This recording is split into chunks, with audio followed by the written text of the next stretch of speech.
il est important de rappeler que dans tous les cas, vous devrez vous conforter à la carte de confinement qui prévaudra dans votre région. Vous devrez aussi respecter les consignes qui seront données par le gouvernement pour la reprise de votre activité et respecter les gestes barrières qui seront recommandés. En aucun cas, l'Ordre des praticiens ne tolérera une entorse aux consignes gouvernementales et régionales de reprise d'activité.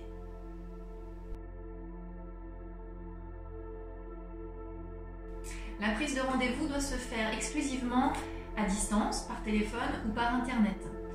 Il faut veiller à ce que vos consultants ne se croisent pas dans les locaux en espaçant par exemple les horaires des rendez-vous. Lors de la prise de rendez-vous téléphonique, vous devrez informer votre patient de l'obligation de porter un masque pendant le déplacement pour venir jusqu'à sa consultation et lors de son rendez-vous. Vous pourrez aussi en profiter pour recueillir des informations relatives à son état de santé et lui rappeler qu'en cas de fièvre, de toux, de perte d'odorat, de goût ou de troubles intestinaux, il ne pourra pas venir à son rendez-vous.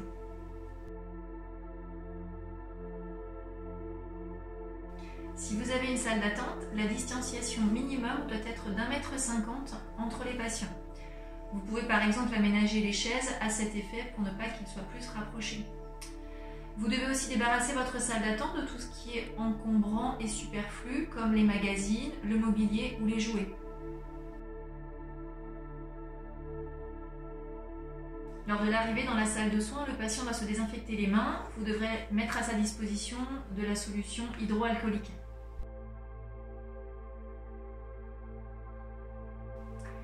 Pour le praticien, pendant la séance, le port du masque est obligatoire. Nous vous conseillons également de porter un survêtement, une surblouse au-dessus de vos vêtements traditionnels.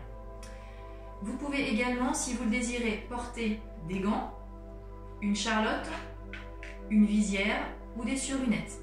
Nous vous conseillons également de recouvrir votre table d'un drap d'examen.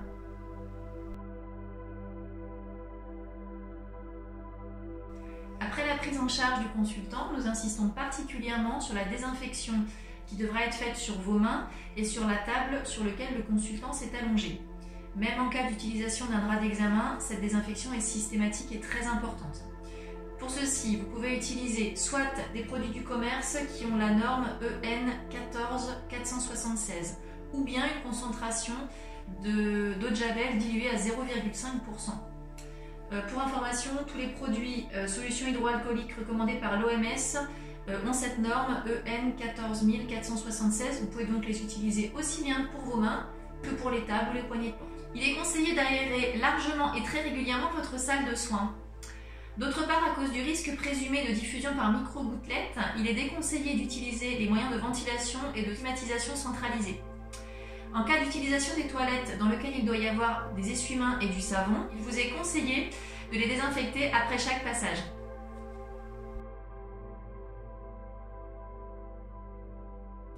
Lors de sa sortie de la salle de soins, le consultant devra à nouveau se désinfecter les mains avec de la solution hydroalcoolique. Vous devrez aussi veiller à ce qu'il n'ait pas de contact avec les poignées de porte, sinon vous devrez les redésinfecter avec le produit désinfectant.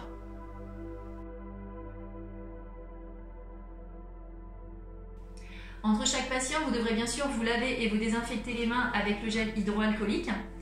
N'oubliez pas également de prévoir une méthode de désinfection adaptée à votre matériel informatique, tout ce qui est clavier, souris, téléphone portable. Il existe des lingettes désinfectantes Virucine, ou vous pouvez sinon prévoir une pochette en plastique dans laquelle mettre votre téléphone portable pour le nettoyer plus facilement.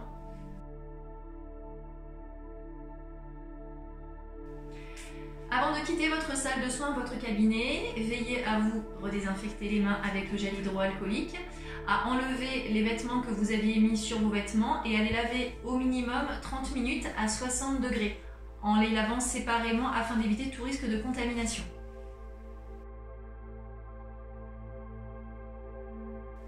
Bien évidemment, si vous présentez vous-même des symptômes tels que de la fièvre, de la toux, une perte de goût ou d'odorat ou des troubles digestifs, nous vous invitons à ne pas prendre de consultant et à rester pour vous reposer chez vous. Je vous remercie de votre attention et vous rappelle l'importance du respect de ces règles et de ces gestes barrières pour la santé de tous. Même s'ils peuvent vous paraître un petit peu contraignants au début, ils vont vite devenir une habitude et surtout nous vous souhaitons une bonne reprise.